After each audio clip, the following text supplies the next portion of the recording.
Antes de comenzar la prédica, yo estoy bien contento con el CD de Soul and Grace y hay una canción que la van a escuchar mucho. Yo digo que cuando hay canciones que me gustan, prepárense que yo digo en inglés, ride that pony. Vamos a cantarla hasta quemarla, decimos en Puerto Rico. Pero hay una canción específica porque esta canción se llama Muestra a Cristo. Yo le voy a mostrar las letras. Habla... Básicamente el mensaje de la canción es una canción para preparar nuestros corazones para escuchar la palabra de Dios, para escuchar la predicación de la palabra de Dios. J.I. Packer, un teólogo conocido, dice: la predicación no tan solo media la autoridad de Dios, también su presencia y su poder. Hermanos, el centro de la iglesia evangélica es la predicación de la palabra de Dios. La iglesia católica, el centro es la Eucaristía. La iglesia católica, la predicación es la palabra de Dios. Por eso tenemos este púlpito aquí cuando ustedes llegan, para que sepan que aquí lo que vamos a hacer es escuchar la palabra de Dios. Eso no hace a la persona que predica mayor que el resto de la congregación, pero tiene un rol importante de proclamar las verdades de la palabra del Señor. Que esa palabra, por medio del Espíritu Santo, se hace vida en nosotros. Y esta canción dice así, y la vamos a cantar quizás muchas veces antes de escuchar la prédica, y la comparto para que vayamos preparando nuestros corazones, porque Dios va a hablar a nuestras vidas. No porque yo voy a hablar, sino porque su palabra va a ser expuesta. La canción dice: prepara, oh Dios, mi corazón para recibir. Rompe el duro suelo en mí, ayúdame a creer. Tu palabra siembra en mí, su fruto haz crecer. Haz que pueda escuchar, guíame en tu verdad. Viva luz es tu verdad en mi oscuridad, me guarda de la tentación, sabiduría me da. Manjar a los hambrientos y a esclavos da libertad. Riqueza al alma pobre es. Ven, háblame, Señor. Y mira lo que dice el coro: muestra a Cristo. Muestra a Cristo. Revela, oh Dios, tu gloria a través de tu verdad, hasta que todos confiesen: Cristo es Señor. Y hay un puente que dice: ¿dónde más iré, Dios? ¿Dónde más iré? Tú tienes palabras de vida eterna. Oremos. Señor, pedimos domingo tras domingo, no simplemente a entretenernos, no simplemente a compartir con personas que nos caen bien, Señor. Queremos verte a ti, Señor. Y esa es nuestra oración, Señor. Muestra a Cristo. Muestra a Cristo, Señor. Solamente Cristo, por medio del Espíritu Santo, puede transformarnos. Muéstranos a Cristo, Señor. ¿Dónde más iremos, Señor? Solo tú tienes palabras de vida y verdad, Señor. De ti dependemos, Señor. Así que te pedimos que calles nuestras mentes. Que aquel que está ansioso pueda ser calmado. Que el que está pensando en cosas quizás que dejó en su casa, Señor, su mente y su corazón concentrarse en que tu palabra va a ser expuesta. Porque, Señor, solamente tú puedes transformarlo por medio de la proclamación de tu verdad. En ti confiamos, Señor. En el nombre de Jesús oramos. Amén. Y amén.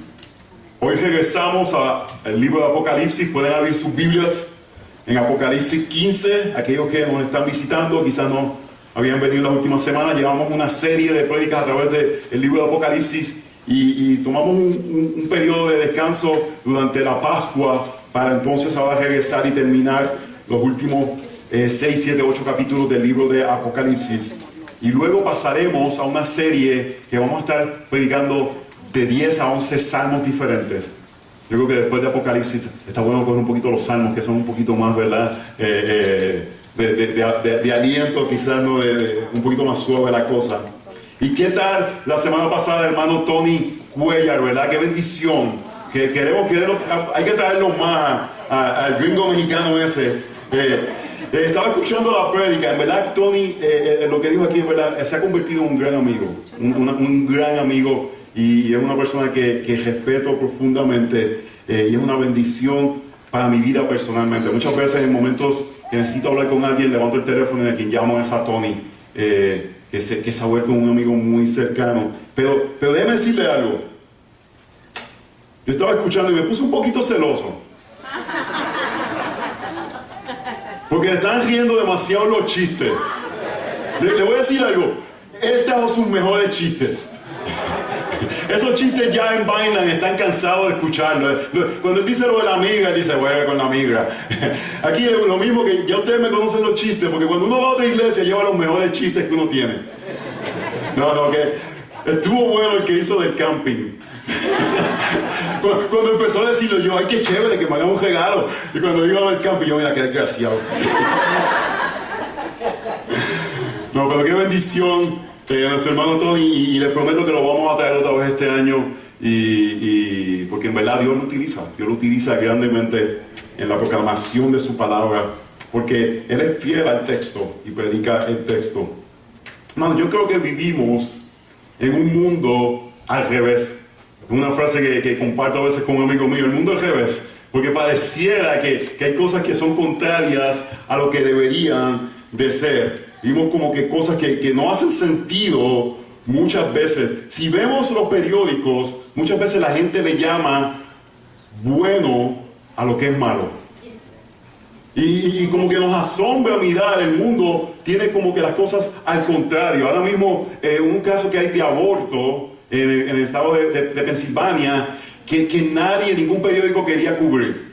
Y es un abortista que asesinaba a niños que se abortaban luego de los 24 meses. Y ningún periódico en la nación lo iba a cubrir cuando Michael Vick mató 5 perros. Y no estamos diciendo que estaba bien lo que hizo, pero todos los periódicos querían ir a ver porque habían muerto 5 perros. Y esta persona ha asesinado cientos de niños. Y ahora está pasando un caso por 7 asesinatos reportados de niños. Los niños básicamente nacían y le cortaban la espina dorsal. Ese es el tipo de aborto que él practicaba. Eran abortos prohibidos en el estado de Pensilvania. La gente le llama a lo malo bueno. La gente prefiere acampar ahí en un hotel. Yo todavía eso no lo entiendo. El mundo al revés. La gente quiere hacer cosas que son como que contrarias a lo que hace sentido. Y yo creo que muchas veces el mundo está al revés cuando hablamos sobre la certeza de salvación. Cuando tú le preguntas a alguien, ¿vas al cielo? La gran mayoría de las personas la contestación debería ser, no voy a ir al cielo, no debo tener certeza de que voy al cielo. Y si haces encuestas en la calle y preguntas, ¿por qué vas al cielo? No, sí, que yo sigo bueno. Yo soy suficientemente bueno. Y dentro de la iglesia muchas veces, personas que han conocido el Evangelio de Jesucristo no tienen certeza de salvación. Es el mundo al revés. En la iglesia, las personas deben tener certeza de que han sido salvados y que por medio de la gracia del Evangelio van a experimentar la salvación futura. Pero si tú haces encuestas por ahí, todo el mundo va a ir al cielo. Todo el mundo tiene esa certeza. El mundo está al revés. Y el libro de Apocalipsis está escrito con 2 propósitos en mente principales. Número 1, animar al creyente a que tenga certeza de esa salvación. El creyente debe vivir seguro de que va a experimentar la vida eterna. Y número 2, debe darle temor a la persona que no es creyente. Cuando tú estás leyendo el libro de Apocalipsis, debe tener uno de 2 efectos en ti. O darte certeza que tú vas a estar delante del trono de Dios cuando el mundo termine, o darte temor de que vas a experimentar el juicio de Dios al final de ese mismo tiempo. El creyente no debe tener temor al leer Apocalipsis, porque todas las cosas que son horribles que habla el libro de Apocalipsis, nosotros seremos librados por la gracia del Señor. Apocalipsis está para animar a los creyentes, y un libro centrado en la gloria de Dios. Nosotros tenemos un futuro en Él, tenemos esperanza, y Dios juzgará a nuestros enemigos. Y veníamos del capítulo 13 y 14, donde hay un contraste de lo que va a suceder. En el capítulo 13 vimos que la bestia está tratando de engañar a la iglesia, está tratando de venderle mentiras a la iglesia. En el capítulo 14 vimos que el Señor va a triunfar y su iglesia va a triunfar no importando que Satanás quiere atacar a su iglesia.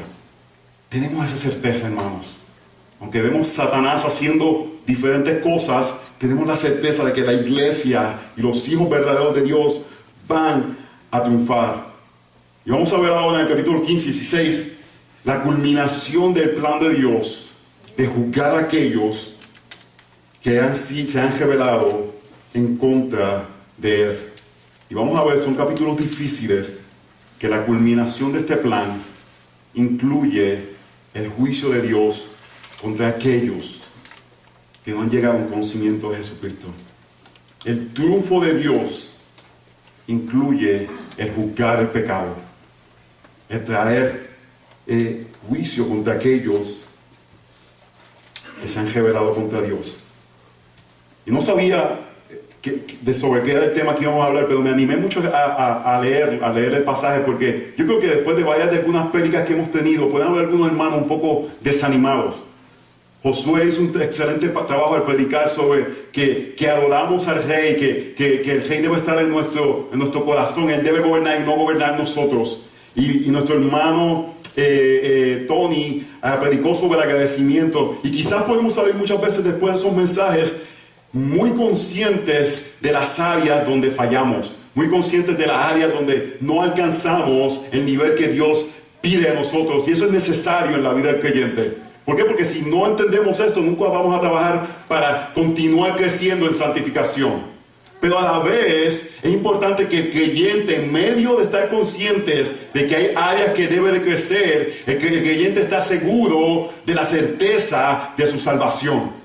Los creyentes viven como en unos extremos, en cierta forma. Por una parte, constantemente estamos teniendo convicción de áreas donde debemos crecer. Un verdadero creyente debe estar no pasando mucho tiempo sin darse cuenta, miren, en esta área puedo crecer.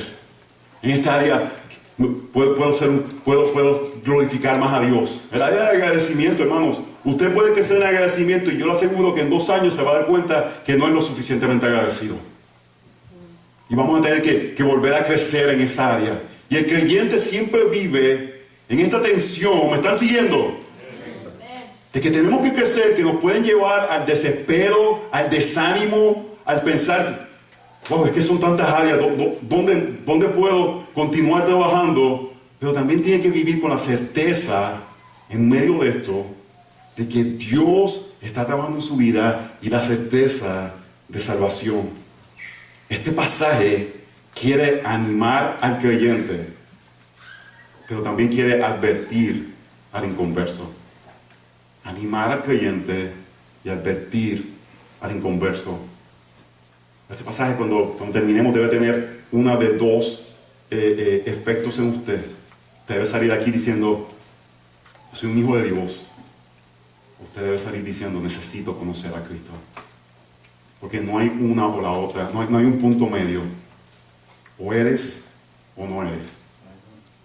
Y el creyente debe tener certeza y seguridad que es parte del reino de Dios. ¿Y dónde está nuestra seguridad?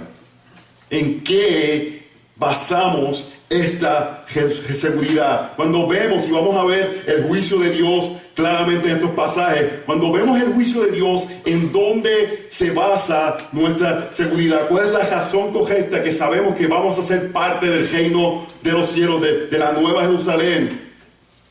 Es la certeza de que Cristo es nuestro Salvador, que Él murió por nuestros pecados, que Él tomó nuestro lugar. La certeza no es que yo hice algo, que yo soy el que merezco la salvación, sino que Cristo es nuestro Salvador. Hermanos, la única forma que nos podemos sentir seguros de nuestro futuro es cuando ponemos nuestra confianza en el Salvador Jesucristo. Es interesante porque lo que estábamos diciendo, este mundo al revés, personas pueden sentirse seguros en lugares que no son seguros. Personas pueden sentirse seguros estando en la seguridad del Evangelio. Una vez, cuando yo tenía como 19 años, fui a visitar a mi hermana a la Argentina. Ella vive allá, y en ese momento estaba en una relación con el que es ahora su esposo, y me mandaron como de espía a vigilar al Chepibe, a ver si el muchacho valía la pena. Y yo tomé unos días y me fui a Santiago. de Chile. Ella vive en Mendoza y fui a Santiago de Chile. Y un día estaba así en el hotel, me quedé 2 o 3 días en el hotel y eran como las 10 de la noche y no podía dormir. Y me levanté y empecé a caminar por allí, por Santiago. Y cuando regreso así, a las 11:30, regreso al lobby y comenzó a hablar con la persona en el lobby. Y le dije lo que hice y él me dijo: tú eres loco. Tú no sabes por dónde tú andabas caminando. Te pudieran haber dado una paliza, robado. Yo me sentía completamente seguro hasta que me dijeron eso. ¿Verdad? ¿No pasa eso muchas veces a los turistas que están en un lugar y piensan que están de lo más bien? Y cuando le dicen: pero tú eres loco. En Puerto Rico hay un sitio que es cerca del área turística, se llama La Perla. Y un turista se puede meter ahí y nunca salir. Nos puede suceder eso, sentirnos seguros, cuando no tenemos que tener la certeza, la seguridad.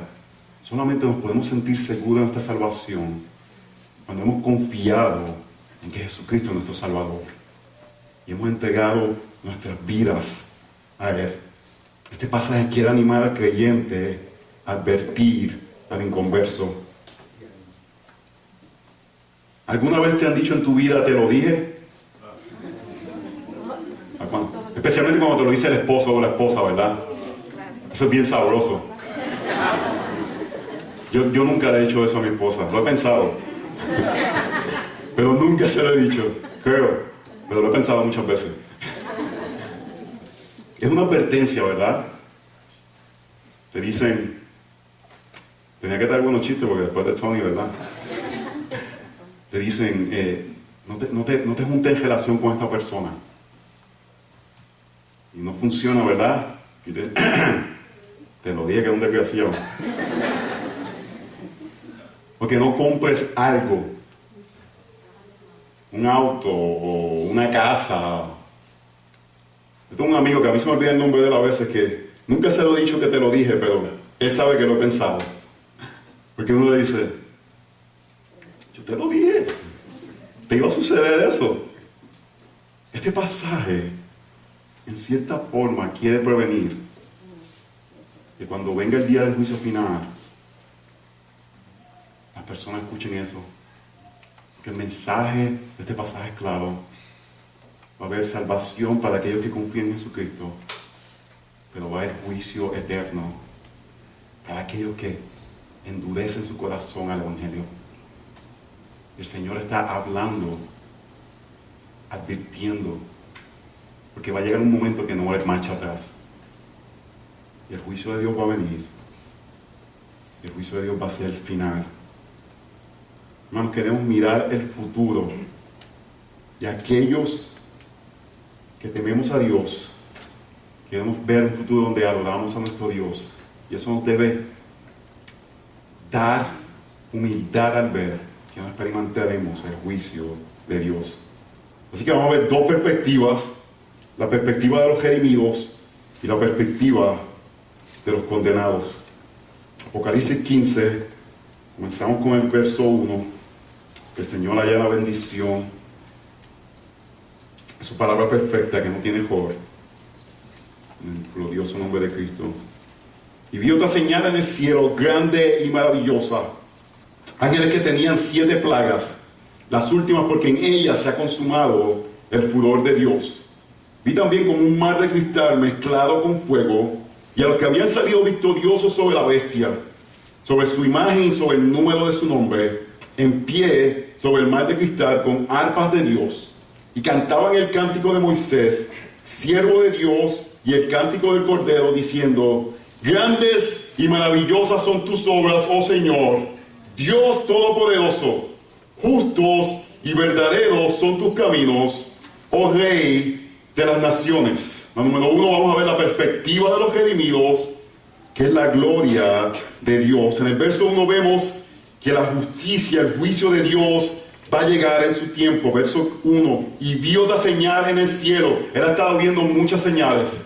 Él ha estado viendo diferentes formas que Dios va a estar trayendo el juicio de Dios al mundo.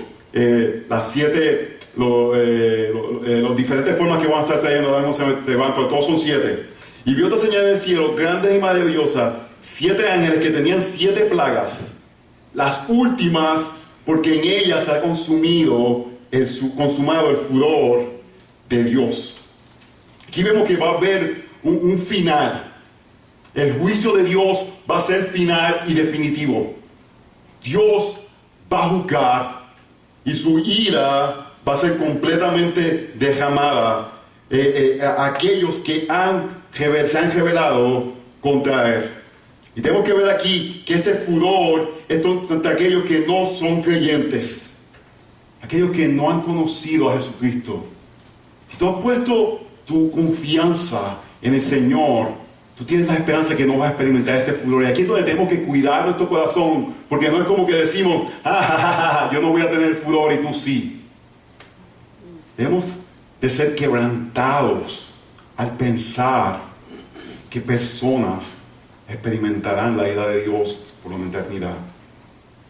Pero a la misma vez, sabiendo que es el justo juicio de Dios, que Dios está siendo justo, que Dios no está haciendo nada que es erróneo, que Dios está glorificándose en medio de esto.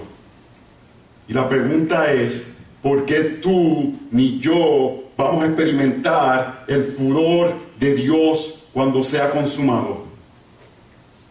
¿Por qué nosotros no vamos a experimentar esto? Y la respuesta es la cruz de Cristo. En la cruz de Cristo, Jesucristo recibió el furor, recibió la ira que aquellos que iban a ser salvos merecían. Entonces ya no hay furor, ya no hay ira reservada para aquellos que han confiado en Jesucristo, porque Dios la derramó en su Hijo en ese momento en el Calvario. Y por eso tú y yo no tenemos temor de recibir esa ira futura, porque esa ira futura ya fue derramada en Cristo. ¿Me está siguiendo? Ese momento del juicio, que es real, que es inminente, tú puedes negarlo, puedes decir eso nunca va a suceder, pero la palabra de Dios dice que es inminente, que va a suceder. Tú y yo no vamos a experimentar ese furor, no es porque nosotros somos mejores, no es porque nosotros no los merecemos, no es porque yo no soy tan malo como Hitler, es porque Cristo recibió el furor que tú merecías recibir. Así que cuando ese momento llegue, nuestra esperanza, nuestra confianza, nuestra paz está en que ya nuestra deuda fue pagada por completo. No hay razón por temer. Si tú temes al futuro, si tú temes a ese día, es porque tu deuda no ha sido pagada, porque no has confiado en el sacrificio de Jesucristo por ti, y vas a llegar con un balance, con una deuda. Si estás aquí, ven a Cristo. Ven a Cristo para que no tengas que pagar tú la deuda. Él ya la pagó. Él ya recibió el furor de aquellos que iban a ser salvos. Y vemos la respuesta de aquellos que no van a recibir el juicio de Dios. Mira el verso 2, mira la respuesta correcta. Estamos viendo en el verso 1 que estos ángeles tienen el furor de Dios y están en posición de derramar esto sobre la tierra. Y mira la respuesta de aquellos que no van a recibir el furor de Dios. Verso 2, vi también como un mar de cristal mezclado con fuego, y los que habían salido victoriosos, ¿sobre quién? Sobre la bestia. ¿Se acuerdan la bestia del capítulo 13 que venía a atacar la iglesia? Decía, aquellos que vencieron la bestia sobre su imagen y sobre el número de su nombre, en pie sobre el mar de cristal con arpas de Dios. Yo creo que aquí es que sale que la gente piensa que todo el mundo va a estar tocando arpas en el cielo. No se preocupe, van a tocar arpa a los que les gusta tocar arpa. Vamos a tener diferentes tareas en el cielo, pero esa es otra predica. Mira mira la respuesta de ellos. Y cantaban el cántico de Moisés. Vamos a parar aquí. ¿Por qué ustedes creen que dice cantaban el cántico de Moisés? Moisés representa el primer éxodo del pueblo de Dios. Fue la persona que sacó al pueblo de la esclavitud hacia la tierra prometida. Y nosotros estamos en ese proceso de ser sacados de nuestra esclavitud del pecado, y Cristo nos está llevando hasta la tierra prometida. Estamos en un éxodo, moviéndonos del pecado, de la esclavitud, a la libertad de la tierra prometida. Así que el cántico es un cántico de liberación, es un cántico de nueva vida. Cantaban el cántico de Moisés, siervo de Dios, y el cántico del Cordero. ¿Por qué ustedes creen que cantaban el cántico del Cordero? Porque Él es el que nos libera. Hermanos, en el cielo no vamos a cantar y decir, yo vine aquí porque me lo merezco. No, vamos a cantar sobre que Cristo me salvó y Él me trajo a este lugar. Cantamos de Cristo, cantamos de la muerte, porque estamos ya practicando lo que vamos a hacer por una eternidad. Vamos a estar cantando sobre lo que Él hizo, no sobre lo que nosotros hacemos, hermanos. No vamos a cantar que si me levanto las manos, olvídense de levantar las manos. Vamos a cantar de la gloria de Cristo, de lo que Él ha hecho, de cómo Él nos ha redimido a nosotros una eternidad, dándole gloria a Él y no a nosotros. Y mira el cántico dice, grandes y maravillosas son tus obras, oh Señor Dios Todopoderoso, justos y verdaderos son tus caminos, oh Rey de las naciones. Hermanos, la persona que es librada del juicio eterno, siempre lo vemos en la Escritura, especialmente el libro de Apocalipsis, canta. Y no necesariamente, porque si me ponen a cantar a mí, hasta los demonios salen corriendo. Lo que están diciendo que hay un agradecimiento, hay un gozo, hay una expresión de que algo ha sucedido en nuestras vidas que lo ha cambiado todo. Y se expresa en cánticos, se expresa en palabras, lo decimos, lo expresamos, no lo podemos contener. Hemos sido librados del juicio eterno porque otro recibió nuestro juicio. Es un buen día, hermano. Ese es el mejor deal. ¿Cómo se diría deal? ¿Qué? Como trato, negocio que una persona puede recibir. Juicio eterno por bendición eterna. Y es completamente gratis. Y por eso, aquellos que lo han recibido, que han recibido este regalo, cantan sobre este. Cantan sobre la gloria del Cordero que lo ha liberado, que lo ha sacado de la esclavitud y lo ha liberado de un juicio eterno. Hermanos, por eso aquí, Alexis, voy a compartir lo que tú me compartiste.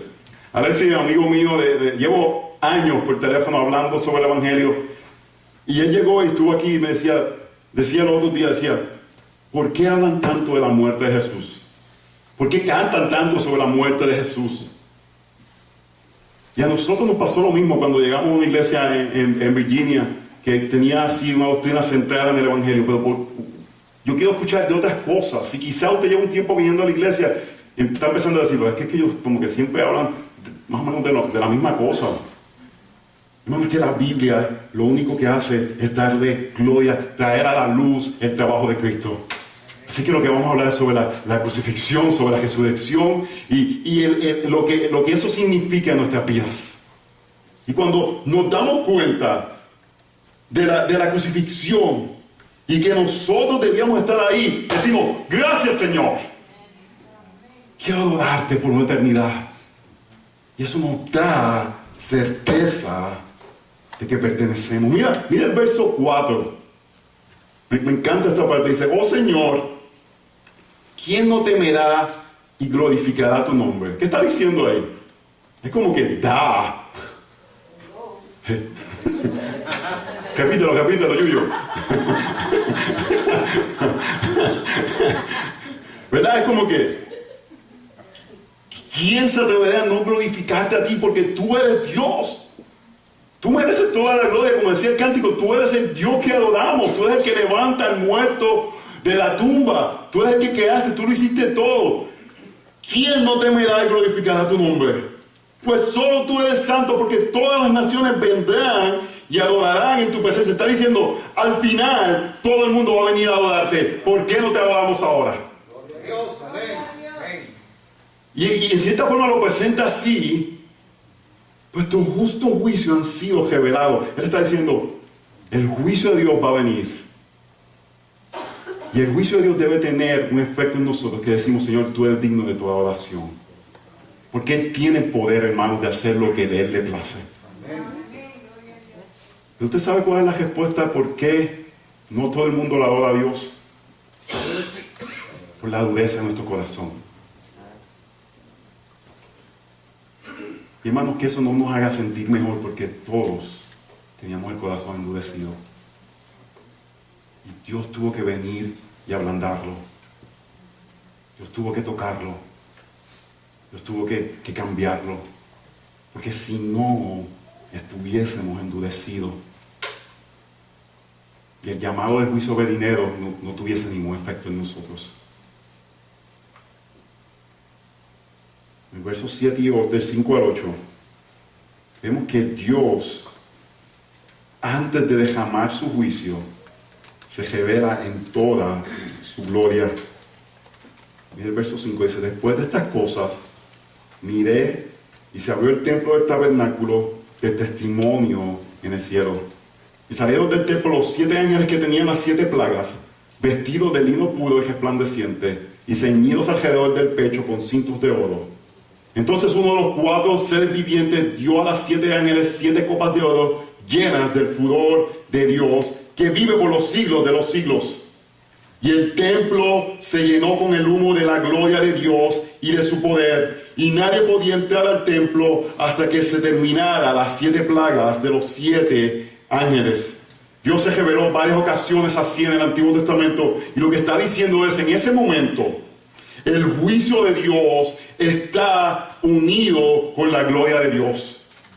Y aunque parece fuerte decir eso, de alguna forma, Dios se glorifica de gran manera al derramar su juicio contra aquellos que no vienen al arrepentimiento. En ese momento, Dios va a ser glorificado, hermanos. Y la gloria de Dios es lo que hace que el juicio de Dios haga sentido. Porque si el fin del mundo, del universo, existe para que Dios reciba gloria, aquellos que no se someten al señorío de Dios deben de ser juzgados. Hermanos, estas son palabras difíciles de decir, porque tienen implicaciones eternas. No las decimos como si fuera cualquier cosa.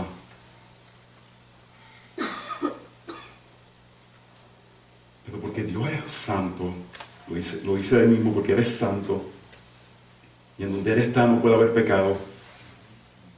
Dios justamente derrama su ira contra aquellos que no se han arrepentido. Y nosotros nos asombraremos de la gloria de Dios en ese momento. Y veremos el poder de Él. Y vamos a ver cómo Dios derrama este juicio. Verso 1 del capítulo 16. Y oí una gran voz que desde el templo decía a los 7 ángeles: id y derramad en la tierra las 7 copas del furor de Dios. El primer ángel fue y derramó su copa en la tierra, y se produjo una llaga repugnante y maligna en los hombres que tenían la marca de la bestia y que adoraban su imagen. El segundo ángel derramó su copa en el mar, y se convirtió en sangre como de muerto, y murió todo ser viviente que había en el mar. El tercer ángel derramó su copa en los ríos y en las fuentes de las aguas, y se convirtió en sangre. Hermanos, estas son cosas horribles. Vemos en el verso lo que es juicios para aquellos que adoraban la bestia. Y vimos hace unas prédicas atrás que adorar la bestia no es lo que quizás parecemos, que es que nos vamos a poner delante de una imagen de Satanás a rendir culto. Adorar la bestia es cuando negamos el señorío de Jesucristo en nuestras vidas. Es difícil no pensar que Dios está siendo injusto. Yo creo que las sensibilidades humanas nos hace pensar, pero ¿por qué Dios va a hacer estas cosas? La gente no es tan mala. La gente no, yo no soy tan malo. Yo no soy tan malvado. Pero solamente cuando vemos el juicio de Dios desde la perspectiva de Dios y no la del hombre, vemos que la gloria de Dios guía y apunta hacia la necesidad del juicio de Dios. Vemos esto como un segundo éxodo, donde plagas van a ser derramadas para mostrar el poder de Dios sobre todas las cosas. Y un llamado para aquellos a que vengan a rendirse debajo del señorío de Dios. Y podemos pensar que es injusto porque no vemos lo horrible de nuestro pecado. No vemos lo grande de nuestro pecado. Quizás tratamos de pensar que es como cuando fallamos contra nuestra esposa y hacemos algo contra ella. Pero mi esposa no es un ser infinitamente santo y eterno. Mi pequeño pecado, que parece pequeño, es inmenso, porque el pecado no es simplemente lo que uno hace, es contra quién tú lo haces. Si yo voy a un lugar y le digo a una persona, te voy a matar, quizás me meto en problemas con la ley. Si yo me trato de meter a la Casa Blanca y le digo a Obama, te voy a matar, no voy a ver la luz del día. Porque mi pecado depende de contra quién estoy pecando. Cuando mi pecado es contra Dios, es infinito, porque Él es infinitamente santo y Él es infinito. Así que el más pequeño pecado me hace merecedor eterno de la ira de Dios. Y es justo que Dios, porque Él es santo, porque Él es justo, porque Él es perfecto, derrame su ira contra aquellos pecadores. Es más, hermanos, cuando pensamos que es injusto que Dios haga eso, la injusticia más grande se cometió en la cruz del Calvario, donde el inocente murió contra el pecador. Eso es injusto. Pero que nosotros pecadores experimentemos la ira de Dios no es injusto, es lo correcto. Y Dios en su misericordia nos libra de ella a través de su Hijo. Hermanos, cuando vemos el juicio de Dios desde su perspectiva, le damos gloria a Dios. Mira el verso 6 lo que dice: pues ellos derramaron sangre de santos y profetas, tú les has dado de beber sangre, lo merecen. Hermanos, difícil es de decirlo, pero Dios es justo. Y la respuesta de los creyentes es que vemos el juicio de Dios y le damos gloria a Dios. Le damos gloria a Dios porque Él es santo y Él puede hacer como le place. Pero le damos gloria a Dios porque Él en su misericordia nos va a librar de ese juicio. Esa es razón mínima para nosotros decir: Señor, que mi vida sea para ti, que yo quiero vivir para tu gloria, porque tú me vas a librar del juicio eterno, Señor. Quiero vivir para ti, Señor, porque ya tú me libraste de la eternidad de recibir tu ira. Hermanos, hemos sido librados. Hermanos, la perspectiva del creyente cuando ve el juicio de Dios es un agradecimiento y es una de seguridad. Porque sabemos, como dijimos, que ya nuestro juicio fue pagado, fue derramado. No tenemos que temer a ese juicio. Hay gente que cristianos que le temen a la gran tribulación.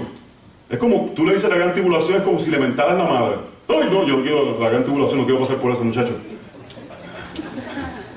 Es como si, hermanos, hay gente que tiene diferentes perspectivas sobre si pasamos o no pasamos la tribulación, sobre si es antes, sobre si es después.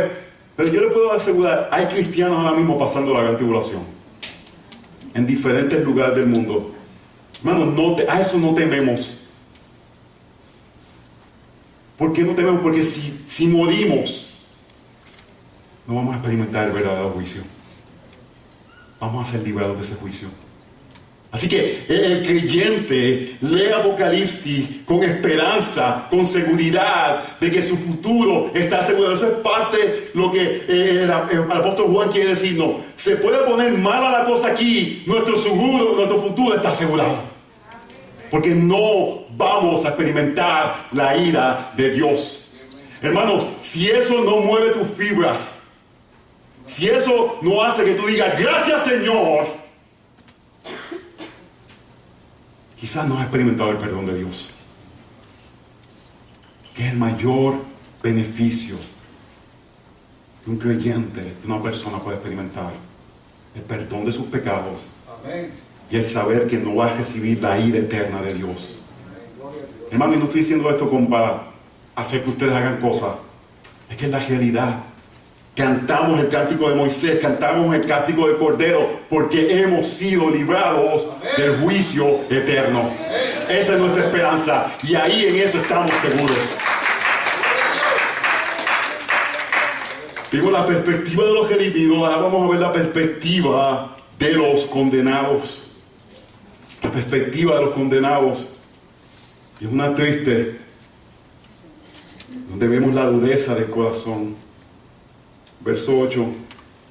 El cuarto ángel derramó su copa sobre el sol, y al sol se le fue dado quemar a los hombres con fuego. Y los hombres fueron quemados con el intenso calor y blasfemaron el nombre de Dios, que tiene poder sobre estas plagas, y no se arrepintieron para darle gloria. El quinto ángel derramó su copa sobre el trono de la bestia, y su reino se quedó en tinieblas, y se mordía en la lengua del dolor, y blasfemaron contra el Dios del cielo por causa de sus dolores y de sus llagas, y no se arrepintieron de sus obras. El sexto ángel derramó su copa sobre el gran río Éufrates, y sus aguas se secaron para que fueran preparando el camino para los reyes del oriente. Y vi salir de la boca del dragón, de la boca de la bestia y de la boca del falso profeta a 3 espíritus inmundos semejantes a ranas, pues son espíritus de demonios que hacen señales, los cuales van a los reyes de todo el mundo a reunirlos para la batalla del gran día del Dios Todopoderoso. He aquí vengo como ladrón, bienaventurado el que vela y guarda sus ropas, no sea que ande desnudo y vean su vergüenza. Y los reunieron en el lugar que en hebreo se llama Armagedón, y el séptimo ángel derramó su copa en el aire, y una gran voz salió del templo del trono que decía: hecho está. Entonces hubo relámpagos, voces y truenos, y hubo un gran terremoto tal como no lo había habido desde que el hombre estaba sobre la tierra. Fue tan grande y poderoso terremoto. La gran ciudad quedó dividida en 3 partes, y las ciudades de las naciones cayeron, y la gran Babilonia fue recortada delante de Dios para darle el cáliz del vino del furor de su ira. Y toda isla huyó, y los montes no fueron hallados. A ese fastidio Puerto Rico. Y enormes granizos como de un talento cada uno cayeron sobre los hombres. Y los hombres blasfemaron contra Dios por la plaga del granizo, porque su plaga fue sumamente grande. Aquí vemos Dios derramando su ira, y vemos al hombre entregado a la dureza de su corazón. Parecería como que lógico que la persona respondiera en arrepentimiento, pero vemos que se endurecen más y más y más. Mira el verso 19, dice: la gran ciudad quedó dividida en 3 partes, y las ciudades de las naciones cayeron, y la gran Babilonia fue recordada delante de Dios para darle el cáliz del vino del furor de su ira. Hermano, todo va a ser recordado ese día.